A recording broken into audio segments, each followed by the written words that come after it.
Welcome to the February edition of Readings at Home organized by Sharon Bakar. I'm your host, Malachi Edwin Vethamani. Today we have 6 readers. We have one mystery writer who will be reading a short story. Besides this mystery writer, we have Yee Heng Yeh, Christina Yin, Leonard Giam, Elizabeth Marshall, and Puteri Yasmin Suraya. Our first reader is Yee Heng Yeh. Heng Yeh currently works as a translator and in his spare time does his writing. He has published short stories, play scripts, and poems. Today, Heng Yeh will read 2 of his poems.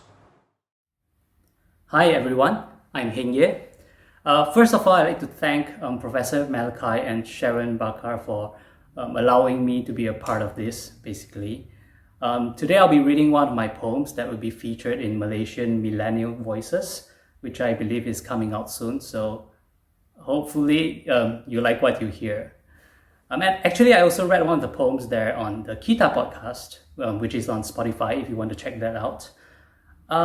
Okay, so the poem that I'm going to be reading was written last year, which was a year that had a lot of things happening politically, especially, and which hasn't really stopped, right? So this is titled A Political Story.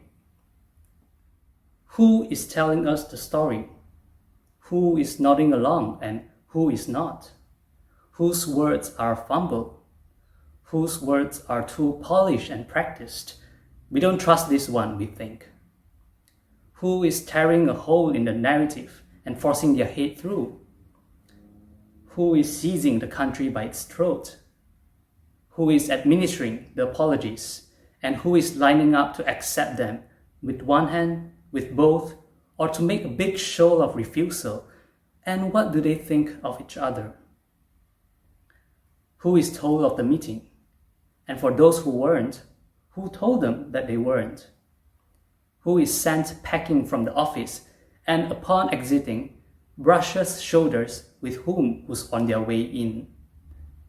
Who is said to be religious and who is said to be not at all, or religious in a different way, which is to say, not at all?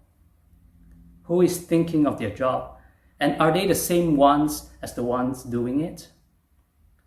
Who, we say, is picking a fight or stirring up one, which is a different matter entirely? Who is taking sides, if there are sides in something like this? Who even brought up taking sides in the first place? Who planted this idea in whose head? Money, who is talking about it? Everyone, fair enough.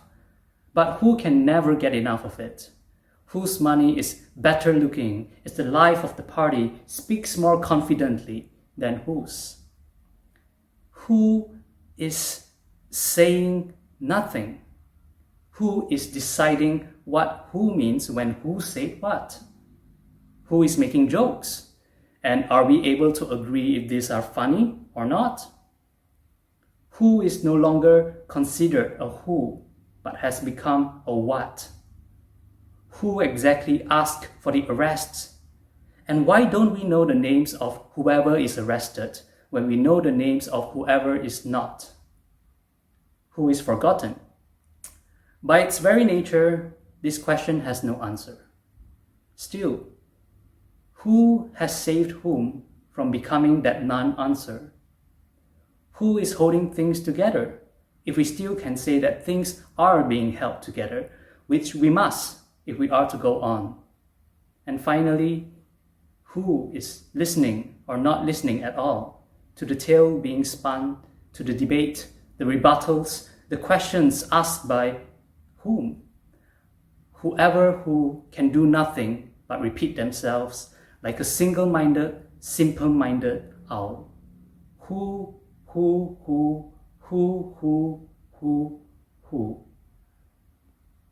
That's it. That's the poem. Yeah. So this second poem that I'll be reading came out in Homegrown, which is an anthology of pinning, writing, and illustrations. And soft and hard copies are still available if you want to get them. Right, so for this anthology, we were supposed to base our piece in a location in Penang, right? And so this one is called Scene at Sungai Burong Estuary. You could not stumble across a sunset like this even if you tried. No, something of this nature can only be discovered with the distinct intention of doing exactly so. Exactly this horizon of nothing and nothing else. Exactly this sea, this blankness of sky. Exactly this sun and this hour. And so we have found this place, tucked on the map, between the teeth of mangrove swamps, coming out to greet us from behind a gathering of fishing boats. When it finally happens, the whole affair takes forever in no time at all. The performance remains new so long as the sun sinks by another inch, yet it is as familiar as the first twilight of the first age. The sun itself is a molten ball of frozen fire that continually expands into the same size it was before. A bright, steady dot above a quivering golden eye. When it finally touches the water's line, it keeps a gap between the horizon and itself, like a display of courtesy. A nifty trick too, that it can move, even as we watch to see that it does not. We take a long deep drink of time, dreaming of lovers we do not have or did not bring. The world closes its eye on us. History swallows another day. Tomorrow, the whole production is restaged, but we cannot complain. When was the last time we even sat through an entire act? So, this island still has secrets to confess.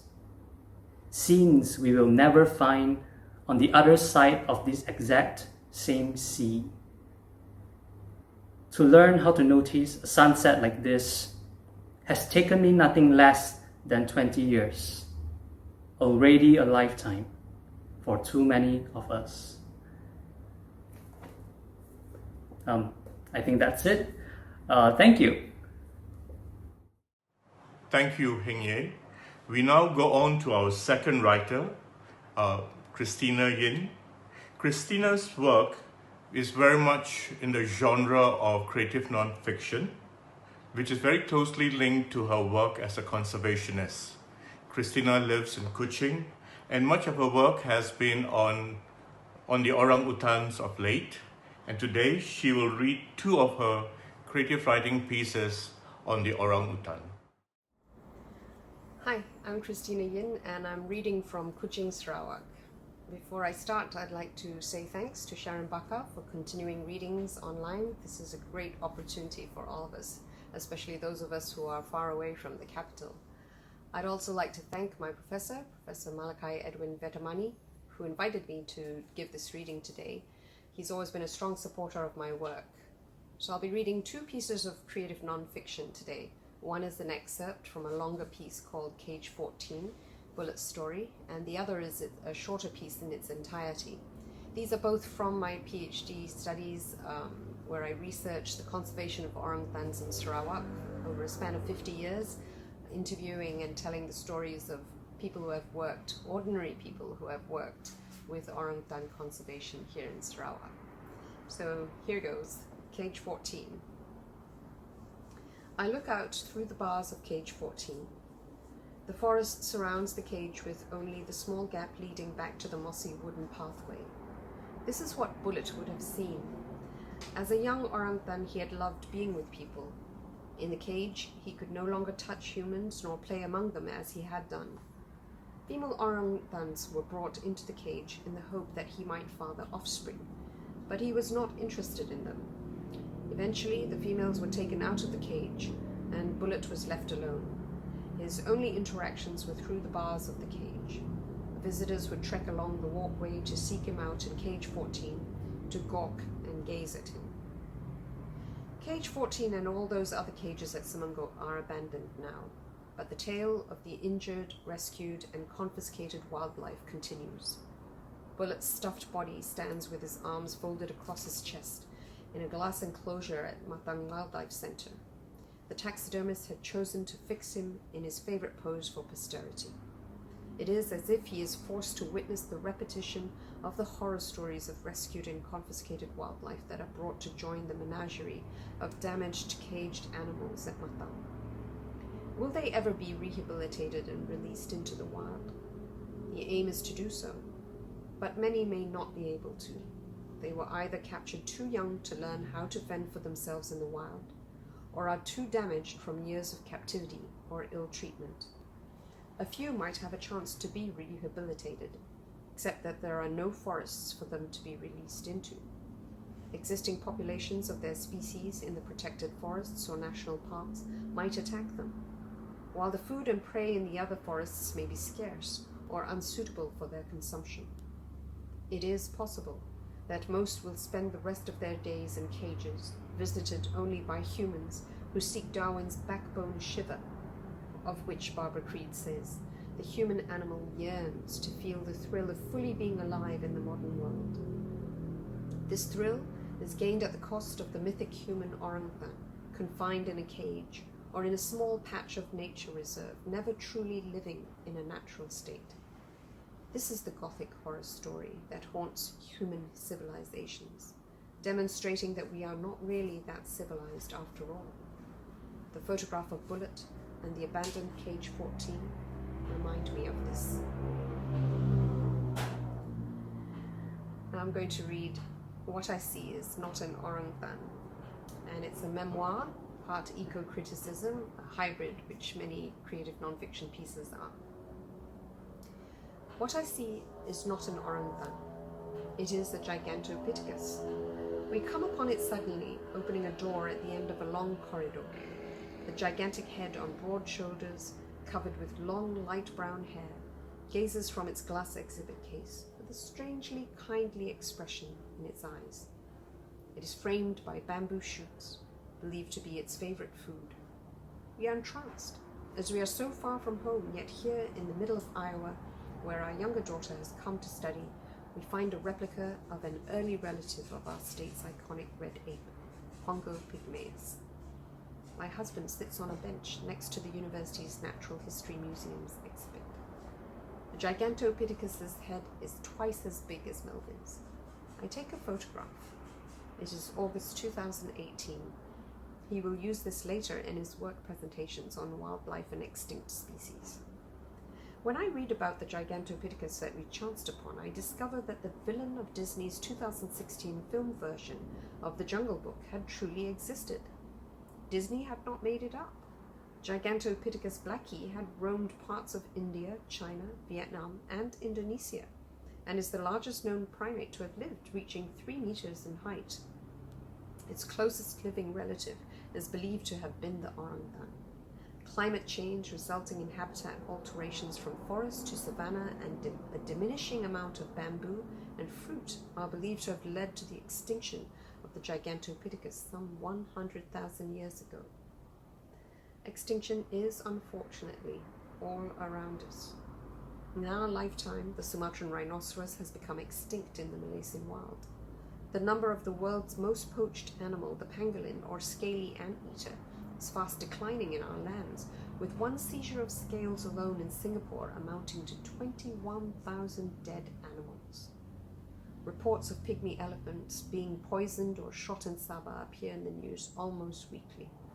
It does not seem that we will have long to wait for more species to become extinct in our country. I'm reading about the great ape that still lives in our country on the island of Borneo, which we share with Brunei and Indonesia. Different biologists writing in different times do seem to agree that the orangutan's numbers have fallen whenever humans have expanded their own range. Habitat loss and hunting, both caused by human activities, are understood to have led to the shrinking populations of the orangutan, now confined just to parts of Borneo and Sumatra.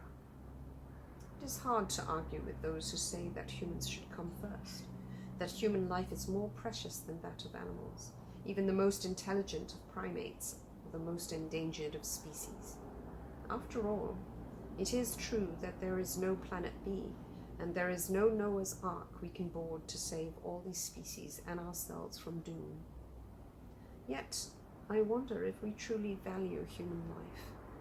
It seems not, when we consider the fighting and wars within the borders of countries and between nations that are happening in different parts of the world, relentlessly. And daily we oppress others in the workplace, in our schools, in the markets, and in everyday life. We seek to improve ourselves so that we can be better or the best.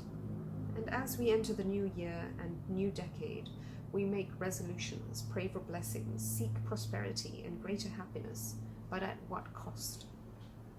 It is not an orangutan that I see. It is the Gigantopithecus blackie, and it is fading from my view. The gentle, genial look on the strangely familiar face disappears. In its place, perhaps, there are frowns and anger, for the world around it is changing. Then one day, the Gigantopithecus blackie is gone. It only returns as a museum exhibit. Other animals take over the changed terrain of what had once been its natural habitat. Perhaps one day it will be the same for the Pongo pygmaeus, for its home range in rainforests is shrinking and its populations are diminishing due to opportunistic and deliberate hunting, land conversion, and the illegal wildlife trade. For the appetite of the Homo sapiens is insatiable.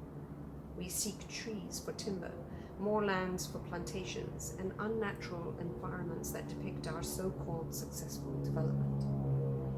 Or we seek the companionship and glamour of exotic pets that few others have, and a status that is elevated by the possession of endangered species. Finally, perhaps one day we too will face the same fate, for we, the Homo sapiens, continue to try to shape the natural environment to suit our needs and desires, without a thought for the consequences. This has not resulted in a happy conclusion for the other living things that share the planet. Perhaps one day we too will be unable to adapt to the environment we are changing.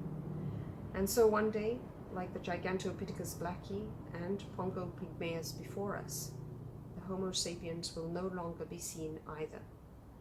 This, I believe, may come true. That's all from me. Thanks for listening. Take care. Stay safe. Bye. Thank you, Christina. We now go on to Leonard Jeyam. Leonard is a lecturer, writer, and a critic. He has published poetry and literary criticism. He has just finished writing his first collection of short stories, and today he will read to us an extract of one of the short stories in his soon-to-be published collection. Here's Leonard. Hello. This afternoon I'm going to read for you the first half of my short story entitled Demons in the Dance. Nobody is sure when the dance episodes really began. Some say it was in the early 80s, others think it was towards the end of the century. News in those days often trickled down very slowly and very late, before the days of social media and the internet. What we do know about them, however, appeared so fast as to capture the minds of so many people, the whole nation really. And just as it appeared, it seems to have vanished just as fast from our short cultural memory. Most accounts of the story traced it to a government-funded school in a small suburb in Sungai Buloh, a place known for a huge leprosy center in the days of old. Calling it a distant backwater then and even now would not be wrong. As the location was so far away from the city, the main source of any news from the area came by way of rumors and gossip, which were rife as they had no real outlet except at the local coffee shops and eateries. When such news concerned the country as a whole, these social meeting places acted as a de facto news portal. Nothing was actually published at any length in any newspaper, but a series of short reports did come from a privately owned tabloid, more famous for publishing scurrilous stuff. The public was left astonished, even from those little snippets of information, especially when the bounds of rumor and possibility constantly overlapped. When the news editor, a certain Mr. Ramesh, got wind of a primary school being shut down for 3 months due to some extraordinary occurrences, he decided that this was going to be a watershed moment in his failing career as a journalist and editor. No longer was he going to be remembered for supervising and editing tired reports about bored housewives killing their husbands after seeing visions from God, or various other crimes of passion which sold the paper. This time, he was going to win an international award for writing about the nation's much bedeviled cultural psyche. He began by making a few calls to a few contacts of his at the Education Ministry. What's happening in Sungai Buloh? I hear there's a school that's been shut down indefinitely. I called up the headmaster and his secretary, and both didn't want to say anything. He tried, starting the conversation on reasonable ground and as equals, with a department secretary who always had a finger on the pulse of sensational gossip.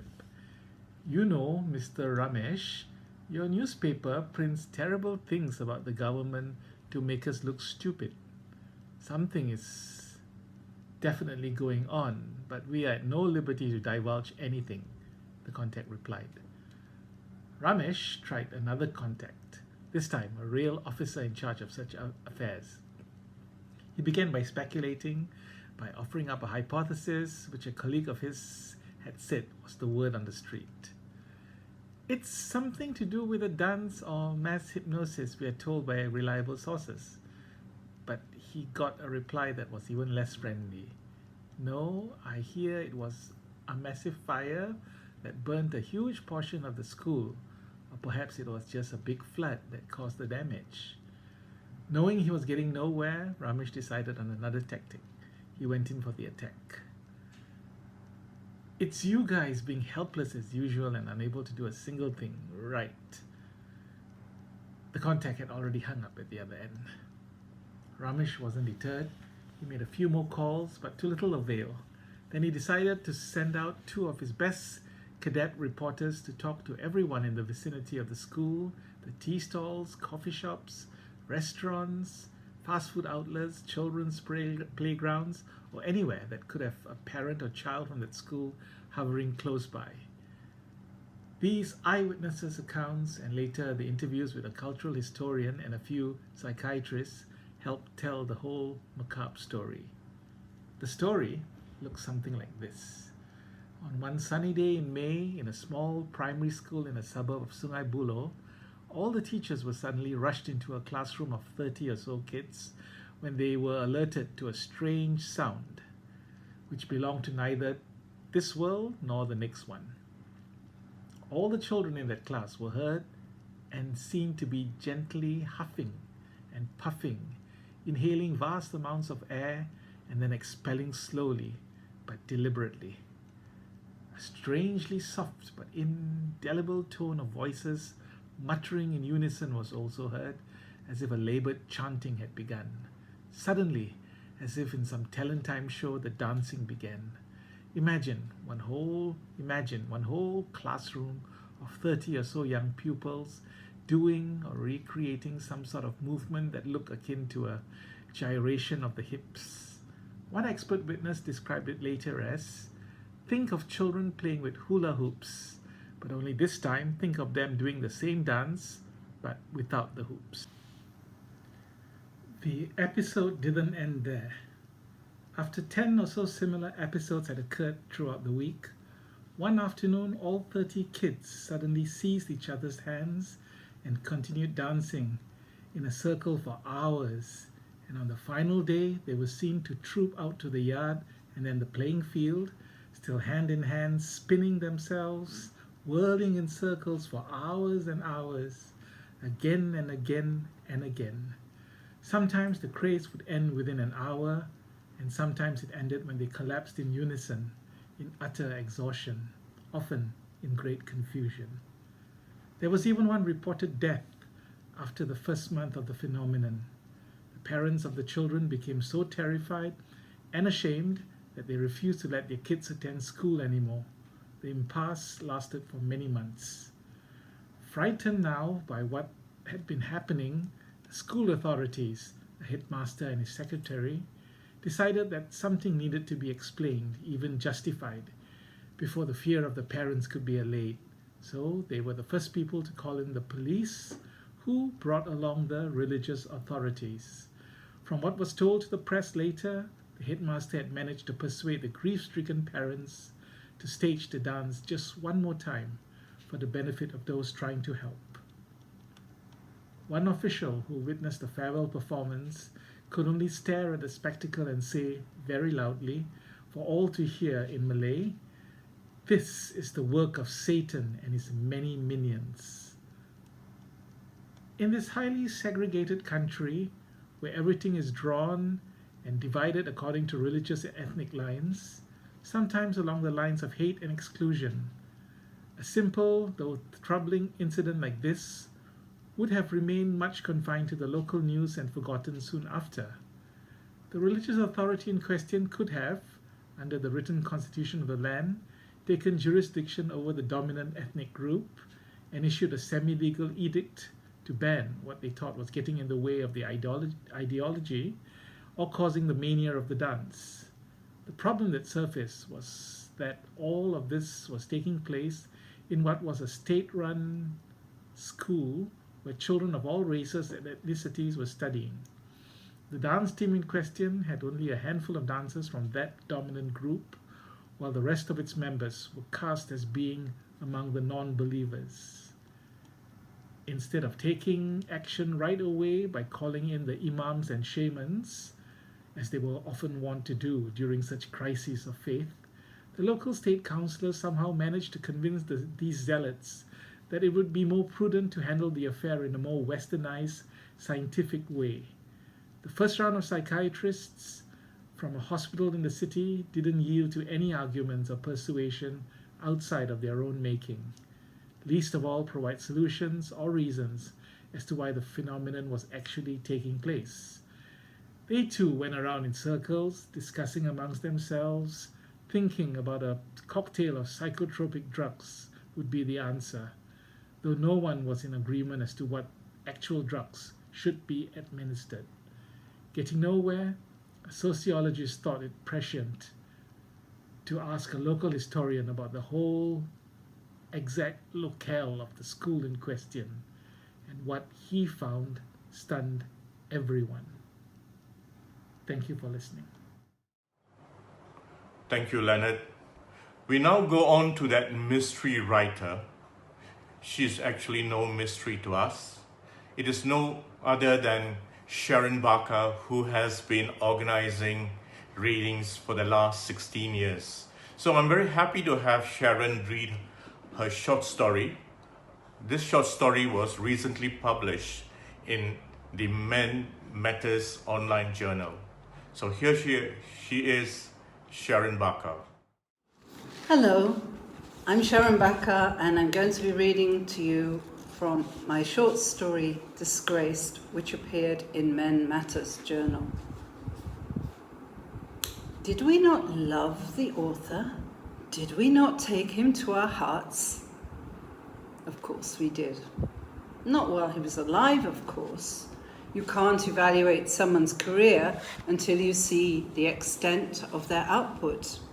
You need perspective, and you need someone to point out to you how important their work is, because we can't be expected to think this through for ourselves.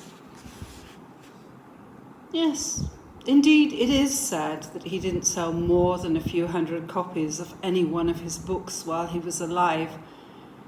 And it's tragic, I suppose, that he died in poverty and was laid to rest in a commoner's grave.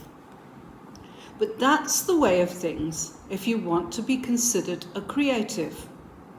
When you serve the people, the sacrifice is your reward. We did not see how much we needed him while he was alive, how much he spoke to our souls.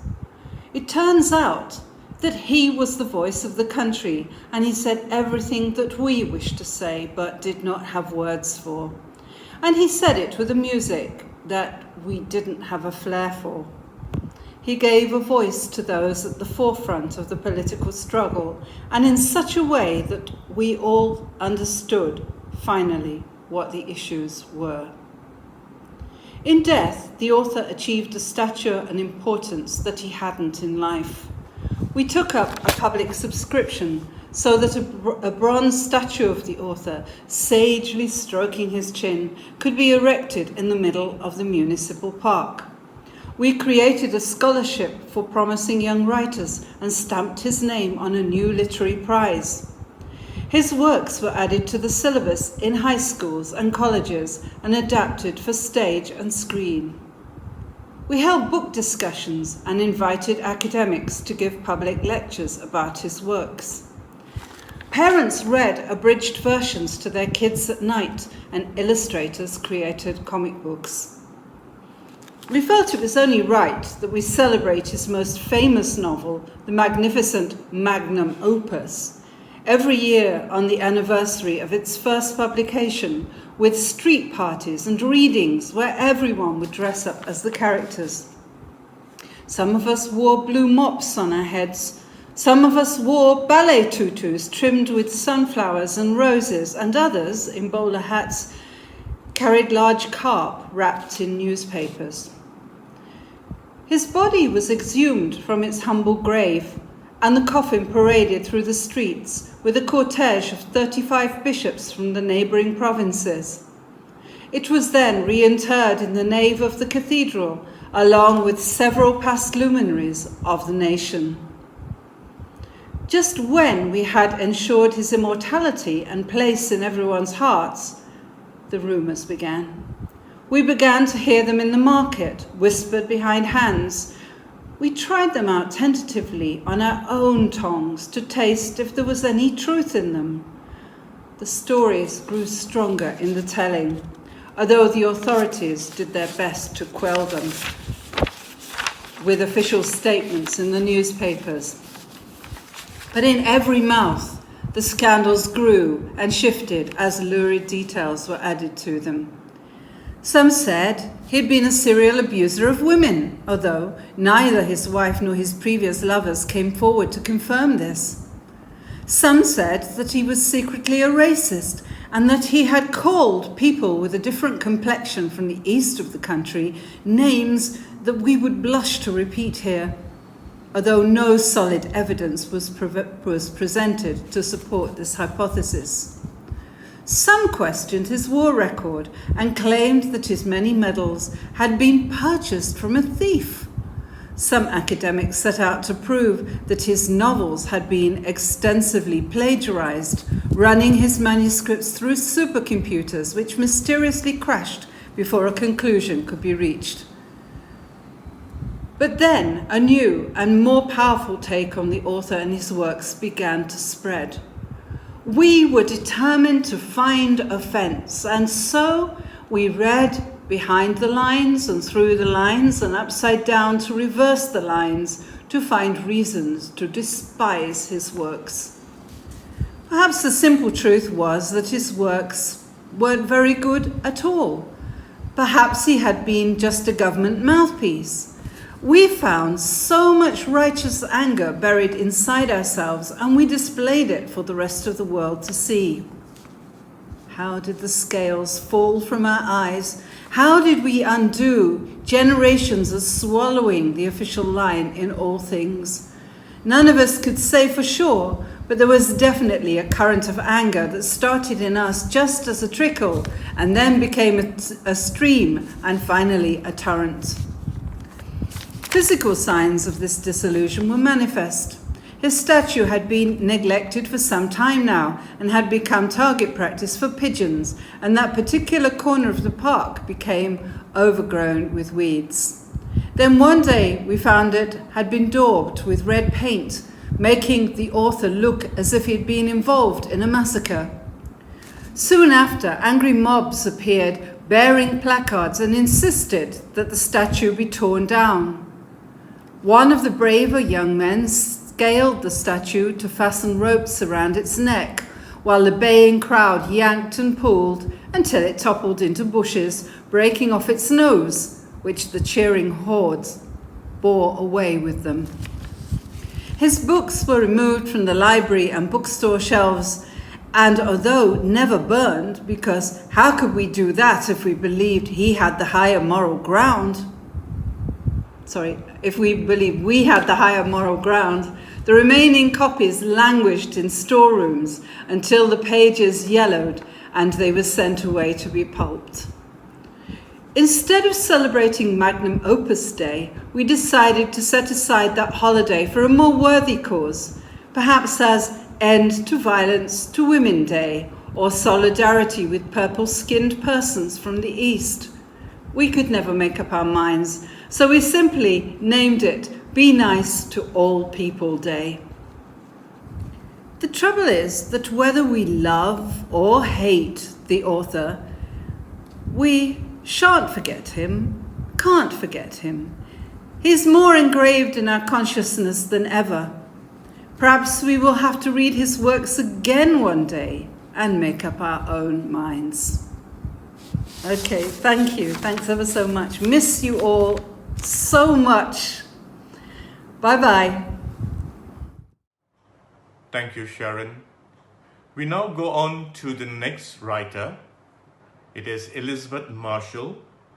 Elizabeth Marshall teaches creative writing, and she herself is a published writer. Her focus has been very much on poetry. Over the last few years, she has been writing ghazals, and she has published some of these ghazals. Today, she will read 2 of her new ghazals. Hello, I'm Elizabeth Marshall. This will be my 3rd time participating in readings, and I'm very happy to be here. I'll be reading 3 ghazals. They're simply titled Ghazal 1, Ghazal 8, and the final Ghazal 14. Ghazal 1. It will be from the time I rise to the time I lay my head, O Elaha. The throb at the back of the wrist, in the heart, O Father, O Elaha. The morning surrenders into a million memories of tea rose. Against the deepest blue of sapphire, hallowed be thy name, Elaha. When I called out to you on a rainy afternoon at St. Anthony's, you delivered a David of a man. May thy kingdom come, O Elaha. They say this name, the name I revere and crave. You are the beloved, thy will be done, is for them alone, O Elaha.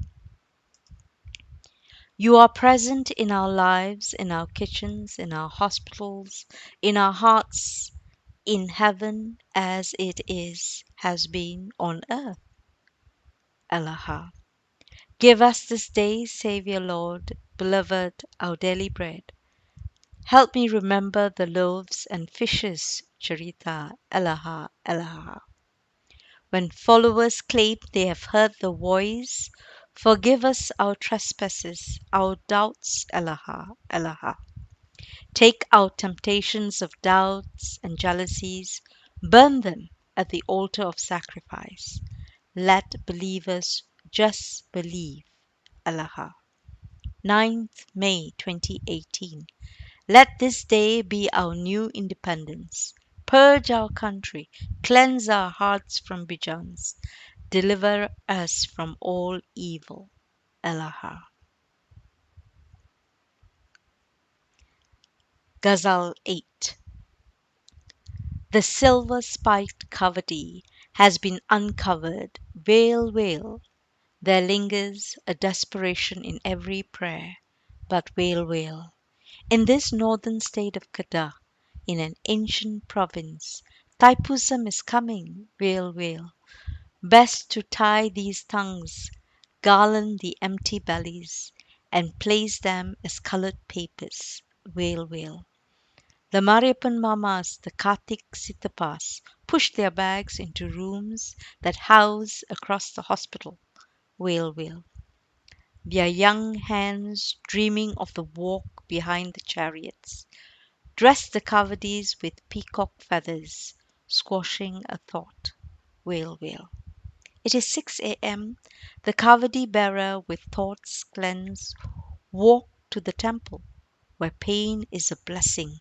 They may sing, wail, wail. The kavadi bearers dancing the trance, wearing the little spikes like a brave soldier in tantric tempo, wail, wail. The drummers begin their beat on skin-stretched drums. The kavadi bearer's pain drives him deeper to that Subramaniam, wail, wail.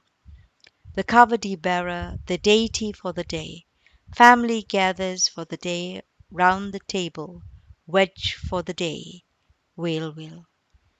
The house at mid-morning falls to a hush.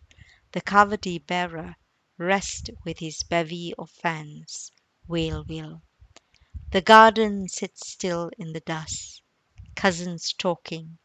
The best decorated kavadi is always by the sealets, wail, wail. The night kavadis pass in succession. The dance, the drumming, like the heartbeat of the sweethearts touching hands behind the chariot, wail, wail. The brothers talk in excited tones, their bellies filled with spirits, in another tantric trance, wail, wail.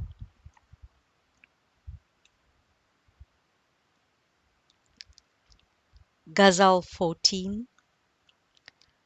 The cemented porch of bamboo gardens I remember. The thunderstorms pounding at midnight, the start of a lunar new year, I remember. Red, red everywhere, the Buddhist temple sitting like a palace at the head of the square in front of the football field, I remember. Taking a huge land bus, wee bits of girls into a remote small village, a wooden house, the three of us, for ang paos, I remember. Pressing young limbs into a slender bit of a dress, feeling the air on my legs as the slit slips, I remember. Visiting houses at lunch, accustomed to rice and curry, but you served me types of seeds and sweets, I remember. Every town being packed with all types of Malaysians. For the Chinese New Year halls. Malaysian Indians, Malays and Chinese, I remember. Then we remembered the red tops dangling from hangers at Isitan. So we all bought and wore bright red tops for Ong, I remember. Then we went to Chinese restaurants at the Royal Lake Club, to Lo Hei, to usher the brown earth dog, I remember. Watching the lions spring from their dance lorries to the roof of our neighbour's house for the red packet, I remember. Going up Genting Highlands, those treacherous trails, lanes of people with batik shirts, bulging pockets, I remember. Malaysians of all types, now reading labels, details, looking for meats and treats, scanning. I don't remember. Thank you for listening, and goodbye. Thank you, Elizabeth. We now come to the final writer for today. It is Puteri Yasmin Suraya. Puteri is a writer and poet from Subang Jaya. She will be reading two poems from a collection called Malaysian Millennial Voices. Here she is, Puteri Yasmin Suraya. Hi everyone, my name is Yasmin and I am a writer and poet. I'll be reading 3 poems which will be published in the upcoming book by Maya Press entitled Malaysian Millennial Voices.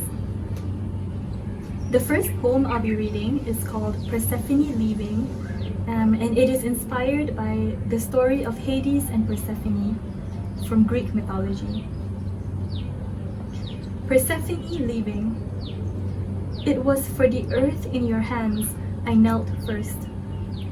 It was for the wind-chased hair, the sun-drenched shoulders.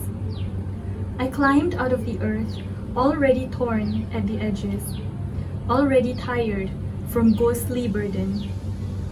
And your body, bathed in light, was a brief taste of deathless Olympus. I took you frantic, gasping, the arrow already forgotten, and your girlhood no more than a myth. At the gates of hell, I hesitated. How to have a girl in the bloom of youth, already dressed down for the deed, reside in the dusk forever? And nobody warned me about the leaving. The arrow cleaving a herringbone path through the peel of the marrow. The skin is of tough leather, but the stab is straight through the seed. I never did get used to it. The blush of spring, fierce on your cheeks, the pink seeds paling in comparison, and the quiet moaning of the dead. On the first morning you left, our pomegranate tree stopped growing. Now the second poem is called Song for Adonis, and it is also inspired by Greek mythology, specifically the story between the goddess Aphrodite and the mortal Adonis. Song for Adonis. I returned that night with my red-stained hands and a startling hunger for your honey skin. There are 100 men for every handful of my hair, 1,000 rivers bent out of shape in my name, yet no one else dared to look up at this ravine of a sky and root out the careless Venus, pick her clean and smooth. No more will I hear your voice between the bedding, no sunlit drawl, no trembling teeth, no gentle human laughter. You in death will not be buried. The gravel couldn't bear the weight of you, and I won't let the eager stars pry your bones from me. Persephone has her secrets. This is mine. I loved you, selfish and whole, half-lived and hollow as it seemed. And fuck the arrow. It could have struck the moon square, and she still wouldn't know how to love back the lonely. Our boneyard dance was fleeting, but my grief is forever. So the earth I'll scatter with your blood until it grows violent with anemone, until spring is more than another season of rain, until it becomes both a mourning and a celebration of us.